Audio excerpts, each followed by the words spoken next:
સ્વામિનારાયણ હરે. સ્વામીએ વાત કરી જે મંદિર છે તે સોનાના થાય કે દેહે સુકાઈ જાય. એ આદિ ગમે તેટલા સાધન કરો પણ હું જેવો છું તેવો જાણે ત્યારે રાજી થાઉં છું એમ મહારાજે કહ્યું છે.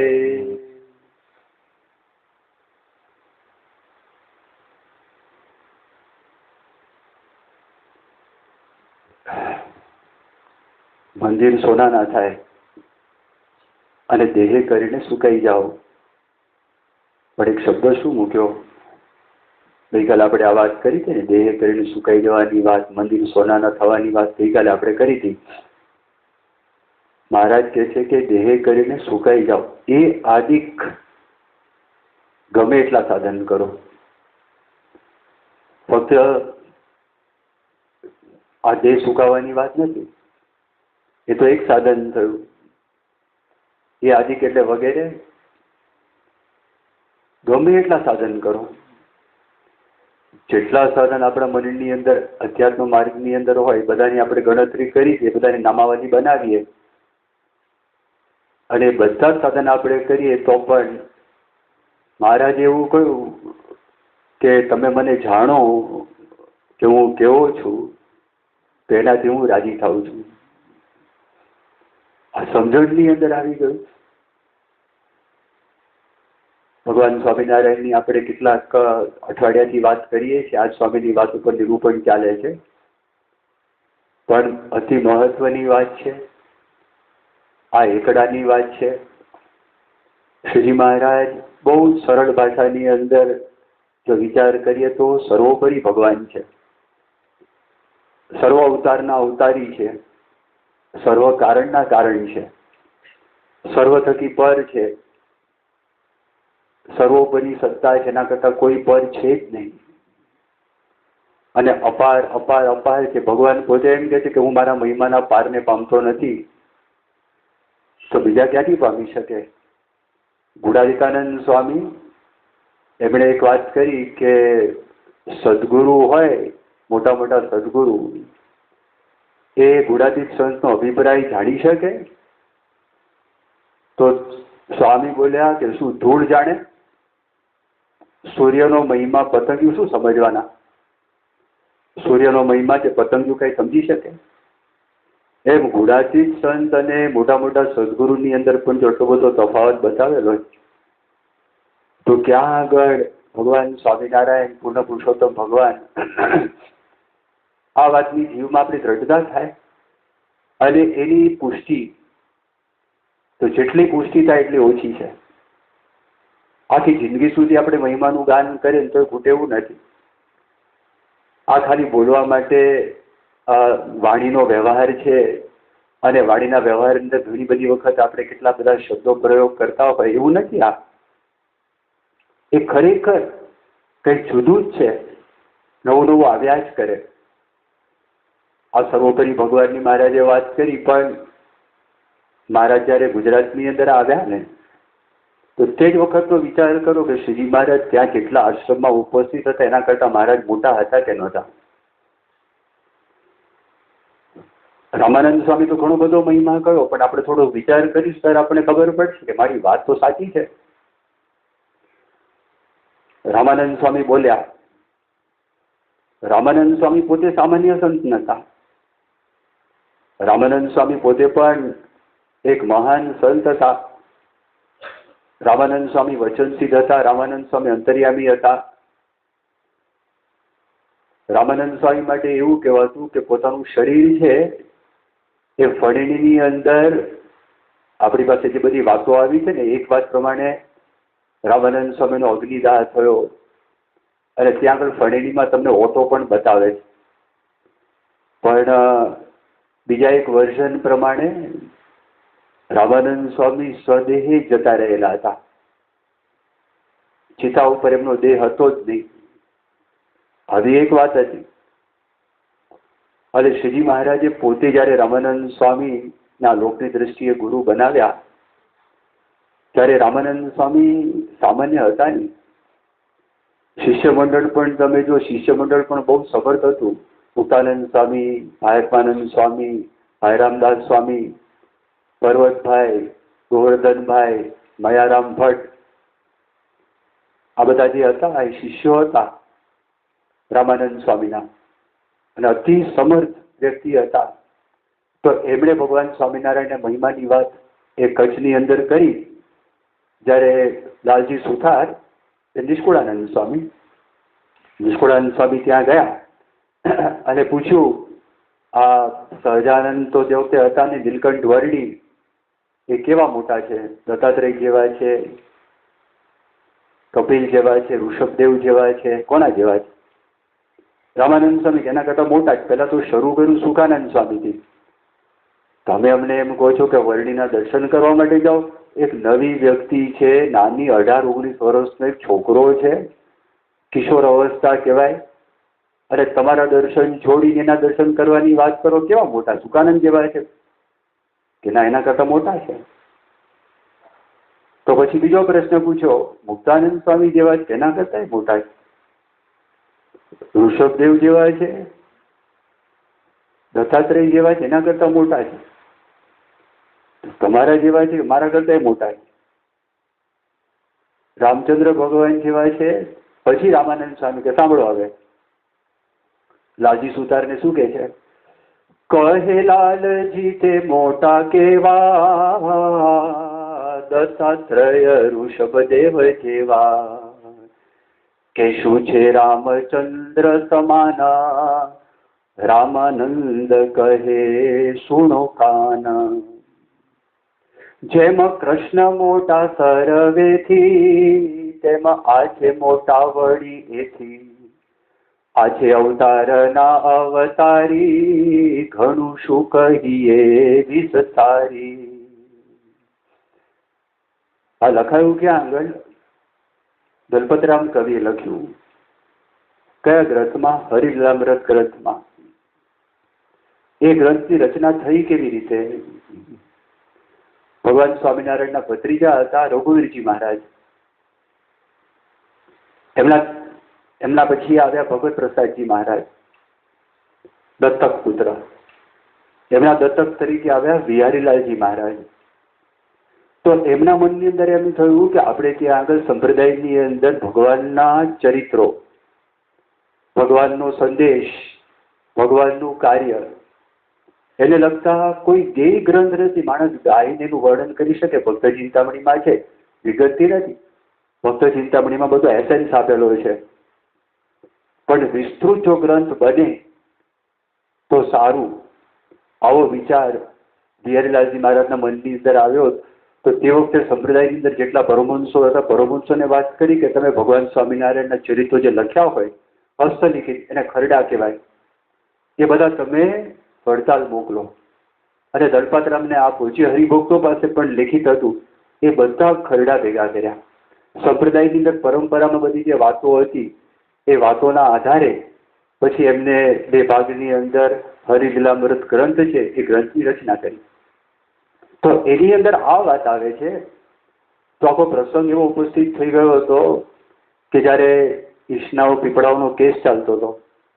હવે ઈશનાવ પીપળાઓના કેસમાં એવું હતું કે શાસ્ત્રીજી મહારાજ, તમને બધાને ખ્યાલ છે કે જેમણે આ સંસ્થાની સ્થાપના કરી, અને શાસ્ત્રીજી મહારાજ માટે એવું કહેવાય, હી વોઝ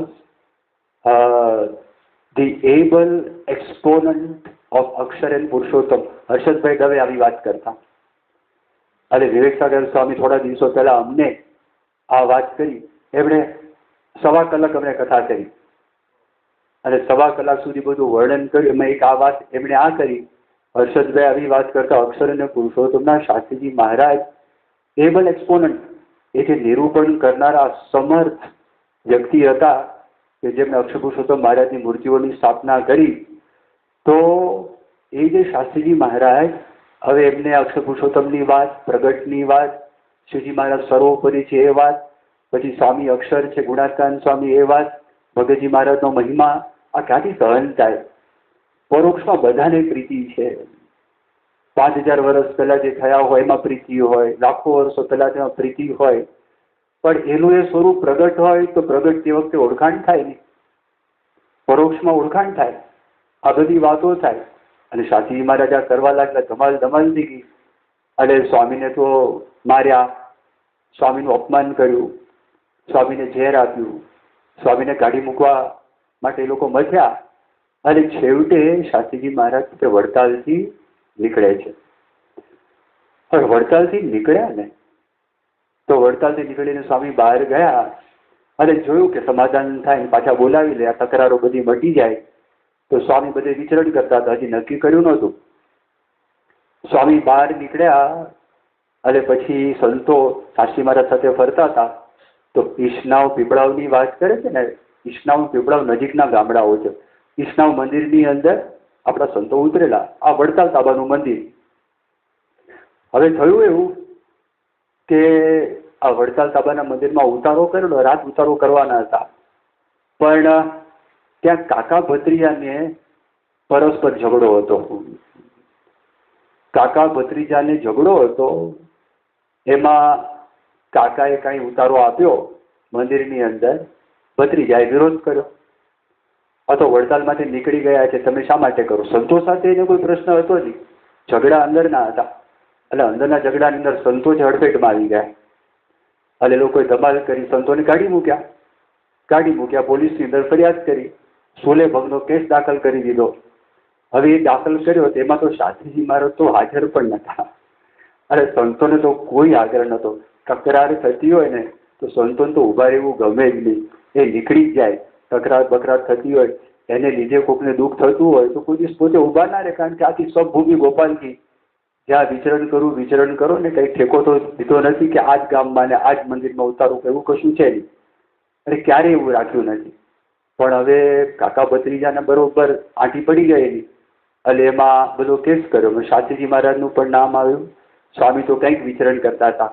2-3 સંતો જે મુખ્ય નિર્ગુણદાસ સ્વામી એ પણ હતા નહીં. હવે આ બધો જે કેસ ચાલ્યો તો કેસ બોરસદની અંદર ચાલતો હતો. તે એ કેસની અંદર વાત કરી, એમાં સિદ્ધાંતની બધી વાતો આવી. તો સિદ્ધાંતની વાતો આપણા તરફથી મગનભાઈ વકીલ તરીકે હતા, એ લડતા હતા. સામેના પક્ષે હરજીવન સ્વામી હતા. એણે થોડાક ગ્રંથોને માન્ય રાખેલા હતા. તો પેલા જજે પૂછ્યું કે તમારી ઉપાસના શું છે? ભાઈ અમારે કોઈ તકરાર છે જ નહીં, એ સ્વામિનારાયણ ભગવાનને માને છે, અમે પણ સ્વામિનારાયણ ભગવાનને માનીએ છીએ. ખાલી સિદ્ધાંતમાં, પાયામાં મૂળભૂત એટલો જ ફરક છે જેમ પરોક્ષમાં રાધા કૃષ્ણ છે, પરોક્ષની અંદર સીતારામ છે, પરોક્ષમાં ઉમા મહાદેવ છે. એ હંમેશા અવતાર કે દેવતાની સાથે એના ભક્ત છે, એની મૂર્તિ પધરાવેલી છે. તો ભગવાન સ્વામિનારાયણે પણ પરોક્ષના અવતાર સાથે એમની મૂર્તિ પધરાવી છે. રાધા કૃષ્ણની મૂર્તિ પધરાવી, ગોપીનાથની મૂર્તિ પધરાવી, મદન મોહનની મૂર્તિ પધરાવી, રણછોડરાયની મૂર્તિ પધરાવી. તો એમની સાથેના ઉત્તમ ભક્ત છે, એમ ભગવાન સ્વામિનારાયણ સાથે એમના ઉત્તમ ભક્ત ગુણાતીતાનંદ સ્વામી, એમની મૂર્તિ શાસ્ત્રીજી મહારાજે પધરાવી. આ અમે માનીએ છીએ. અને અમારે પતિવ્રતાની ભક્તિ ભગવાન સ્વામિનારાયણ માટે છે, અને સ્વામિનારાયણને અમે સર્વોપરી ભગવાન માનીએ છીએ. આટલી જ વાત છે, બીજી કોઈ વાત છે નહીં. ભક્તે સહિત ભગવાનની ભક્તિ કરવાની. અને બોરસદની અંદર કોર્ટમાં જયારે બધી કેસ ચાલતો હોય ને, શાસ્ત્રી મહારાજ બોરસદમાં જ હતા અને પ્રમુખસ્વામી મહારાજ છે ભાદરણની અંદર હતા. પ્રમુખસ્વામી મહારાજ રોજ દર્શન કરવા માટે ત્યાં આગળ જાય અને શાસ્ત્રીજી મહારાજના દર્શન કરીને પાછા આવે અને ભણતા હતા ભાદરણની અંદર. હવે એમાં આપણા એક સંત હતા શ્રીજી સ્વરૂપ સ્વામી, અત્યારે છે એ નહીં, એમની પહેલા શાસ્ત્રી મહારાજના વખતમાં હતા. એમનો કંઠ બહુ સારો હતો. અને જયારે કોર્ટમાં સામસામે રજૂઆત થાય, આખો કોર્ટ ભરાઈ જાય. અને તે વખતે શ્રીજી મહારાજને તમે સર્વોપરી ભગવાન સાથી કહો છો, વચનામૃતમાં તો છે. પણ રામાનંદ સ્વામીના મુખે વડતાલ સંપ્રદાયમાંથી પ્રકાશિત થયેલો ગ્રંથ હરિનામરસ ગ્રંથ, એની આ કડી હમણાં ભાઈ જે ગાઈને કહે લાલજી તે મોટા કેવા, એ ગાઈને આખો સન્નાટો થઈ ગયો. કોર્ટની અંદર સોંપો પડી ગયો. કોર્ટની અંદર થયું કે શું થયું અને ક્યાંથી કાઢ્યું, અને પછી ગલ્લા તલ્લા કર્યા. પછી અંદર ખાનેથી આપણને એવી ખબર પડી કે જજ સાહેબને પેપર વેઇટ સારું એવું મળેલું, પેપર વેઇટ સારું એવું મળ્યું એ જમાનામાં. અરે પેપર વેઇટ મળેલું એટલે આપણી વિરુદ્ધની અંદર એ ચુકાદો આવ્યો. હવે વિરોધની અંદર ચુકાદો આવ્યો. કોઈ દિવસ યાદ રાખજો, ભગવાનને સંત છે એ એમનું એક નામ શું છે? જન્મંગલ નામાવલી તમારામાંથી ઘણા બધા લોકો બોલ્યા હશે અને તમને ખબર છે 108 નામ છે ભગવાનના. એમાંથી એક નામ શું છે? અપરાજિતાય નમઃ. ભગવાનનો કોઈ પરાભવ કરી શકે એમ છે જ નહીં. કૃષ્ણ ભગવાન છે 17 વખત યુદ્ધમાંથી ભાગ્યા જરાસંધને છોડીને. લોકોના મનમાં એમ થયું કૃષ્ણ ભગવાનની હાર થઈ. એટલે એ હાર પણ દિવ્ય હતી એટલે તો રણ છોડ્યું. યુદ્ધની ભૂમિ એટલે રણ, એ રણ છોડ્યું એટલે રણ છોડ તો રણછોડની મૂર્તિ થઈ. એમાં દિવ્યતા ન તો મૂર્તિ ક્યાંથી આવે? એટલે એની અંદર ભગવાન કોઈ દિવસ સાચા અર્થમાં, કારણ કે સનાતન સિદ્ધાંત છે. સનાતન સિદ્ધાંત કોઈ માણસ એમ કે સૂર્ય નથી, કોઈ માણસ એમ કે ચંદ્ર નથી, કોઈ માણસ એમ કે જીવ ઈશ્વર માયા બ્રહ્મ પરબ્રહ્મ નથી. આ તો સનાતન સિદ્ધાંતો છે, શાશ્વત સિદ્ધાંતો છે. આપણા કહેવાથી સાચા થતા નથી અને આપણે ના માનીએ તો ખોટા થતા નથી. તો જે છે માનો તો માનો, તમારી મરજી, ન માનો તો તમારી મરજીની વાત છે. કોઈ આગળ છે જ નહીં આમાં. આ તો સનાતન સિદ્ધાંતો છે. તો આ લોકની દ્રષ્ટિએ ફોર્ટની અંદર થયું. સ્વામી પાસે આશીર્વાદ લેવા માટે જાય ને, હકા ખાચર છે ને બહુ ચંચળ અને હકા ખાચર બહુ એક્ટિવ અને બહુ શાર્પ. એ જે કાઠી કહેવાય એમ કાઠી બહુ બુદ્ધિશાળી કોમ કહેવાય. એ આમ એની લટક મટક આમ જોવે કરે, લોકોને માપી લે. મુત્સદી વ્યક્તિ કોની સાથે કેમ બોલવું, શું બોલવું. ત્યાં સારંગપુરના દરબાર જીવા ખાચરના વંશમાં આવે હકા ખાચર. સ્વામીને પૂછ્યું, સ્વામી આ બોરસદમાં કેસ ચાલે, ચુકાદો આપણી ફેવરમાં આવશે? સ્વામી કે હા, આપણી જીત થશે. કેસ ચાલ્યો અને બધે સારંગપુરમાં કઈ વળ્યા હનુમાનજીના મંદિરમાં, જોજો સાચી મહારાજનો પ્રતાપ, સાચી મહારાજનો ચમત્કાર, તમને ખબર પડે શું થશે. આમ બહુ કહેતા હતા અને ચુકાદો આવ્યો. આપણે તો આપણી વિરુદ્ધમાં ચુકાદો આવ્યો. વિચાર હકા ખાચર એકદમ ઢીલા થઈ ગયા. મોઢું શું બતાવવાનું? સ્વામીને કીધું, સ્વામી તમે તો આશીર્વાદ આપેલા કે આપણી જીત થશે. સ્વામી કે જીત જ છે અને આ ચાલ્યું ને તો એમાં બધા ચોંટેલા હતા. આપણું સારંગપુરના બાંધકામમાં વિક્ષેપ એટલો ઓછો થયો. આ સારંગપુરનું બાંધકામ, બાકી કાંઈ તો શું કહેવાય અજેન્ડા જોઈએ. ક્યાં વિરોધ કરવો? સિદ્ધાંતનો વિરોધ કરો. એ આવું સિદ્ધાંત એસ્ટાબ્લિશ થાય તો મૂર્તિનો વિરોધ કરો. હવે એમાંથી બહાર નીકળે ત્રીજો વિરોધ કરો. મહારાજના વખતથી ચાલ્યું આવે છે ને. એટલે સ્વામી કે સારું થયું, આવજો, મંદિરનું કામ કેટલું બધું ફાસ્ટ ચાલે છે. આપણે સ્વામી કે આગળ જીત થશે. આ તો નાની કોર્ટ છે. હાયર કોર્ટ નડિયાદની અંદર કેસ કર્યો બોરસદમાંથી. એમાં પારસી જજ હતા કાપડિયા કરીને. અને કાપડિયાએ જોયું, કાપડિયા કે તમે શાસ્ત્રી યજ્ઞ પુરુષ દાસને વિમુખ કહી શકો જ નહીં. તમારું ઘર હોય, તમારા ઘરની અંદર તમે દાખલ થાવ તો એ ગુનો છે. એ વડતાલમાંથી વિમુખ કોણે કર્યા? વડતાલ સાબાનું મંદિર ઈષ્ણાવનું મંદિર છે. પહેલા તો કાગડિયા સાહેબ કે મારા સબ જજ, જુનિયર જજ, તો એને ખબર જ નથી. એને જ્યાં જજમેન્ટ આપ્યું છે એ અજ્ઞાની છે. આ શબ્દો એક્ઝેક્ટ અજ્ઞાની શબ્દો નહીં, પણ એનો ભાવાર્થ હું તમને કહું છું, એને સમજ નથી. આ જજમેન્ટ આપ્યું, તમે કોઈને વિમુખ કરવા હો તો ત્યાં પૂછે ને ટ્રસ્ટના બધા સભ્યો હોય અને સભ્યોની અંદર એ સભ્યોમાં જો બહુમતી ભેગા થઈ 2/3 મેજોરિટી હોય, 2/3 બહુમતી હોય તો તમે એ વ્યક્તિને વિમુખ કરી શકો. આમાં તો બહુમતી તો થતી નથી અને મુખ્ય વ્યક્તિ ગોરધનભાઈ એ મેઇન પ્રમુખ કહેવાય એની સહી નથી. આમાં આચાર્ય મહારાજની સહી અને બહુમતી નથી. 50% કરતાં પણ ઓછી વાતો અને તમે એને વિમુખ કરો. એક આ વાત કરી. પછી બીજી વાત એમણે કરી બીજી વાત કરી કે જો ઉપાસના બાબતની અંદર તો હું સમજતો નથી, જેની જે શ્રદ્ધા, જેને જે માનવો એ માને, પણ એ વડતાલ કરતા આજે ભુજાસણનો જે તરો છે સંપ્રદાય, એના સાધુ એ વધારે સાધુતાવાળા છે, એ વધારે એસેટિક છે, આ એમને વર્ણન કર્યું. અને આપણી ચુકાદામાં, આપણા ફેવરમાં ચુકાદો આવ્યો. એ આવ્યો. હવે આગળ રહ્યું બોમ્બેનો કોર્ટ. તો બોમ્બેના કોર્ટમાં લોકો જવાના હતા. તે વખતે વડતાલ ટેમ્પલ કમિટીના સભ્ય હરિપ્રસાદ ચોકસી હાઈકોર્ટમાં પબ્લિક પ્રોસિક્યુટર હતા, બહુ બાહોશ વકીલ હતા, એ વડતાલ ટેમ્પલના હતા. એણે કીધું, મૂર્ખાઓ, તમે આ કરશોમાં મુંબઈની અંદર ચુકાદો આવી જશે, તમે સમજો, માટે તમે પાછા વળી જાઓ. એ પાછા વળ્યા અને બહાર નીકળ્યા. પણ એમાં હું તમને જે આ વાત કરતો હતો, શ્રીજી સ્વરૂપ સ્વામી હમણાં જેવું બોલ્યો ને કે રામાનંદ સ્વામી જે વાત કરી હતી કે કહે લાલજી તે મોટા કહેવાય, તો રામાનંદ સ્વામીએ નીલકંઠ વર્ણી, સહજાનંદ સ્વામી સર્વથી મોટા છે એ વાત તો કરી દીધેલી. હવે આશ્રમનો વિચાર કરો. આશ્રમમાં હતા ભગવાન સ્વામિનારાયણનો કોઈ પણ પહેલું, તમે કોઈ પણ એસ્પેક્ટ જો, અને દરેકમાં દેખાય છે કે ભગવાન સ્વામિનારાયણ બધા કરતા આગળ હતા. ઐશ્વર્ય, ત્યાં ઘણા બધા સંતો હતા. ભગવાન સ્વામિનારાયણ નીલકંઠ વર્ણી રૂપે હતા, તો નીલકંઠ વર્ણી રૂપે ભગવાન સ્વામીનું ઐશ્વર્ય તમે જુઓ. એમણે રામાનંદ સ્વામીને જોયા નતા. રામાનંદ સ્વામી કચ્છમાં હતા. વારે વારે કે મારે રામાનંદ સ્વામી પાસે જવું છે. મુક્તાનંદ સ્વામી રોકે.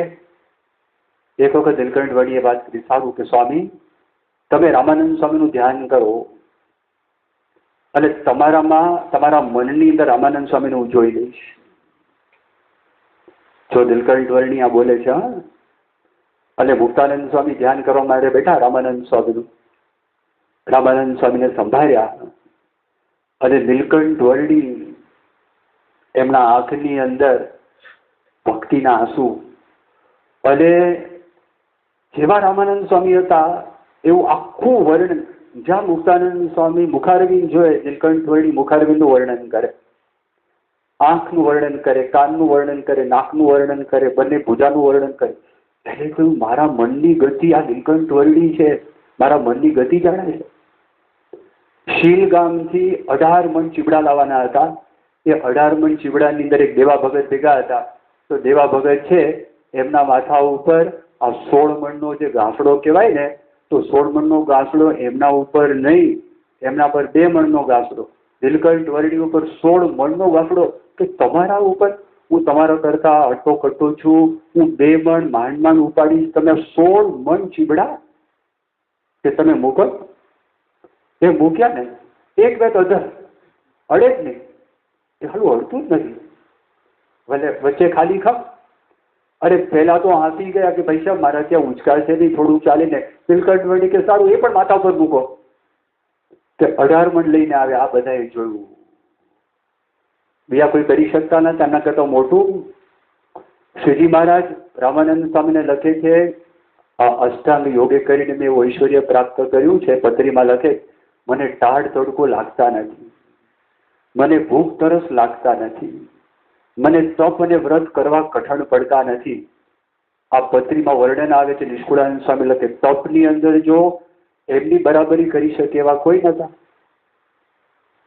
તમે કથાનો વિચાર કરો, કથાનો વિચાર કરો. ભગવાન સ્વામિનારાયણે જે કથા વાર્તા કરી છે ને, ભગવાન સ્વામિનારાયણે ટાણું કટાણું જોયા સિવાય, સ્થળ જોયા સિવાય સામેની વ્યક્તિ ગમે તો ભગવાન સ્વામિનારાયણે ગંગાના અસ્ખલિત પ્રવાહની જેમ ભગવાન સ્વામિનારાયણ કથા વાર્તા કરી અને કેવી વાતો કરી.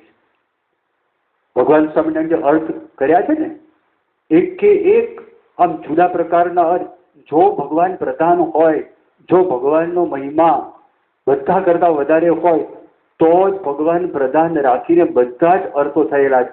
એક એક તમે જો આખું ને આખી ભદ્રેશ સ્વામીએ તો એના ઉપર પીએચડીની થીસીસ કરી નાખી. એક જ મુખ્ય વાત છે, મધ્યનું 9મું વચનામૃત, સ્વલ્પમપ્યસ્ય ધર્મસ્ય ત્રાયતે મહતો ભયાત. જો સ્વધર્મનો અલ્પ પણ હોય તો મહાભય થકી રક્ષા કરે. આ આખો નવો અર્થ હજી સુધી કોઈ આચાર્ય એવો અર્થ કર્યો નથી. એવો અર્થ તમને કર્યો. મમય વાંશો જીવ લોકે જીવ પુત્ર સનાતન મધ્યનું 8મું વચનામૃત. બહારના મોટા મોટા આચાર્ય શું કે ભગવાન, આપણે બધા છે ને ભગવાનનો અંશ છે. ભગવાનનો અંશ એટલે શું? મોટો આમ લોખંડનો ઘોડો હોય એમાંથી તણખા નીકળે એમ ભગવાનમાંથી તણખા નીકળે એટલે ભગવાનના ભાગ પડ્યા. શ્રીજી મહારાજ ના પાડે છે. શ્રીજી મહારાજ એમ કે છે અંશ એટલે જેટલું ભગવાનની ભક્તિ કરે, ભગવાનનો ભક્ત થાય એટલો ભગવાનનો અંશ. આ નવો અર્થ. ધર્મનો નવો અંશ મેં તમને કીધો ને, મધ્યનું 9, આ છે મધ્યના 8ના વચનામૃતમાં. ધર્મનો અર્થ શું કર્યો? ભગવાનની નિષ્ઠા, સ્વરૂપ નિષ્ઠા. નવો અર્થ આખો જુદો જ. અને લાગે આ ખરેખર સર્વોપરી અર્થ કર્યો. એકો બહુશ્યામ પ્રજાએ પ્રથમનું 41મું વચનામૃત. તમે જુઓ આનો નવો અર્થ સ્વામિનારાયણ ભગવાને કર્યો. પ્રથમનું 50મું વચનામૃત. એ પ્રથમના 50ના વચનામૃતમાં ભગવાન સ્વામિનારાયણ સમજાવે જે અનિશા સર્વભૂતાના, એનો પણ સ્વામિનારાયણ ભગવાન નવો અર્થ કરે છે. આ બ્રહ્મને લોકો સર્વરૂપ કે છે એનો પણ નવો અર્થ કર્યો. ભગવાન સાકાર છે છતાં નિરાકાર શા માટે કે છે તેનો પણ ભગવાન સ્વામિનારાયણ એમણે નવો અર્થ કર્યો.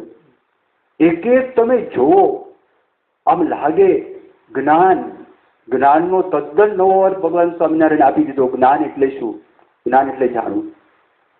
હમણાં કલ્પેશભાઈ છે ને એ પ્રિન્સ્ટન ગયેલા. પ્રિન્સ્ટનની અંદર 2 દિવસ પહેલા અહીંયા આગળ આવેલા, મને વાત કરી. પ્રિન્સ્ટન એટલે અમેરિકાની અંદર એક બહુ જ મોટી યુનિવર્સિટી છે. અને એ યુનિવર્સિટીની અંદર બધા પ્રકાંડ વિદ્વાનો ભેગા થયા હતા, જે લોકો શાસ્ત્ર કોને કહેવાય એનો અર્થ કરવાનો હતો.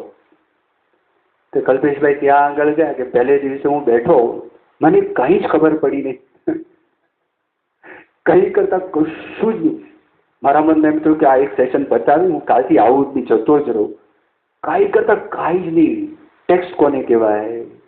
ઓલા કે આવી રીતે આ શાસ્ત્ર એને ટેક્સ્ટ કહેવાય. તો કે સાલું આને ટેક્સ્ટ કહેવાય, શાસ્ત્ર કહેવાય? તો હિન્દુઓને તો લખાણ તો બહુ પાછળથી આવ્યું. વેદ તો ઓરલ ટ્રેડિશન હતું. એક બોલે, બીજો શ્રવણ કરે, ગોખે, એ શિષ્યને આપે. તો એની ટેક્સ્ટ ન કહેવાય? શા માટે ન કહેવાય? તો એને શાસ્ત્ર કહેવાય. તે શાસ્ત્ર કોને કહેવાય? તે એમાં 2 કલાક 3 કલાક તો એમાં જ ગયા. આનો કોઈ નિર્ણય ના આવે. અને નિર્ણય કરતા કાંઈ કરતા કશું આવે નહીં. એમાં જ્ઞાનની વાત આવી. જ્ઞાન એટલે શું? હવે આને થયું કલ્પેશને, કારણ કે તું સાંભળતો તો સૌથી નાના. પછી આમાં હાથ ઊંચો કર્યો. પહેલાં એ જોયું કે આને પાર્ટિસિપેટ કરવા દો. લોયાનું 7મું વચનામૃત.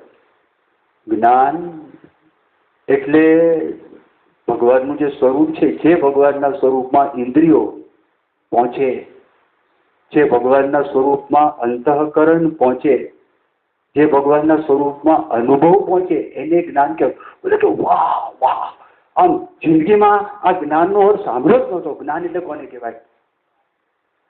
પછી સાધનની વાત આવી ને, તો સાધનમાં પેલા સૂફીની વાત કરી કે સૂફી લોકો ગોળ કોઈ ચક્કરડામાં ફરે, સૂફીઓ, અને એની વાત નીકળી. પછી મુસલમાન લોકો, તો મુસલમાન લોકો ખાલી કુરાન છે ને, કુરાન વાંચે નહીં. એ લોકોના રિચ્યુઅલ છે જોરથી બોલવું પડે અને કાન સાંભળે ને એવી રીતે કરવું પડે. ક્રિશ્ચિયાનિટીની અંદર એ લોકોની સભા થાય ને પછી એ લોકો વાઇન, થોડોક દારૂ અને બ્રેડ આપે કે ઈસુ ખ્રિસ્તના આ ફ્લેશ એન્ડ બ્લડ છે, એનું માઉસ છે ને બ્લડ છે. આ સાંભળતા હતા. હવે બોલવું પછી નાખવું કેવી રીતે? પેલા એ કલ્પેશે કીધું તમે હિન્દુ છો તો તમારું શું વિશેષ સાધન છે, શું વિશેષ છે? એને સામેથી કીધું મેઇન માણસે, દર્શન. એટલે કલ્પેશે શું વાત કરી ખબર? એક શબ્દ બોલ્યા બધા વોટ એવર, ફોર હુમસોએવર. દરેક વ્યક્તિ માટે અલગ છે. પાટું ગોઠિયાનું વચનામૃત છે ને, અંતરનું 15મું વચનામૃત, કે જેને કરીને વિષયના ઘા મટે. ધારો કે તમને શ્રવણ હોય, કીર્તન હોય, જે 3 પ્રકારના અંગ અલગ અલગ. આમ જિંદગીમાં સાંભળ્યું નહોતું. એ કે સદીઓ જે મેં જે બધી પ્રશ્નોની ચર્ચા કરતા હતા તો તે તો આ 2-4 વાક્યમાં કહી દીધું કે મેં નથી કીધું. હું જે ટ્રેડિશનમાં અભ્યાસ કરું છું, જે ટ્રેડિશનમાં ભણું છું, જેના માટે હું રિસર્ચ વર્ક કરું છું, એ સ્વામિનારાયણ છે. એણે આ વાત કરી કે તમે મને મળવા માટે આવજો યેલ યુનિવર્સિટીમાં અને તમે એક પુસ્તક લખો. ભગવાન સ્વામિનારાયણની કથા વાર્તા તમે જો માણસ ગાંડો થઈ જાય. આ બધું રતન છે અને તમે ઘૂંટ કરો આ સ્વામીની વાતો અને સત્પુરુષની થકી તમે જો સૌનું જ્ઞાન આપણે જો શીખવા માટે જઈએ ને, હર્ષદભાઈ કહેતા ગાંડા થઈ જવાય, ગાંડા. આપણી પાસે ખજાનો છે અને એના નાયક ભગવાન સ્વામિનારાયણ સર્વોપરી છે. આ વાત જીવમાં પાકી રાખવી. શ્રી સ્વામિનારાયણ.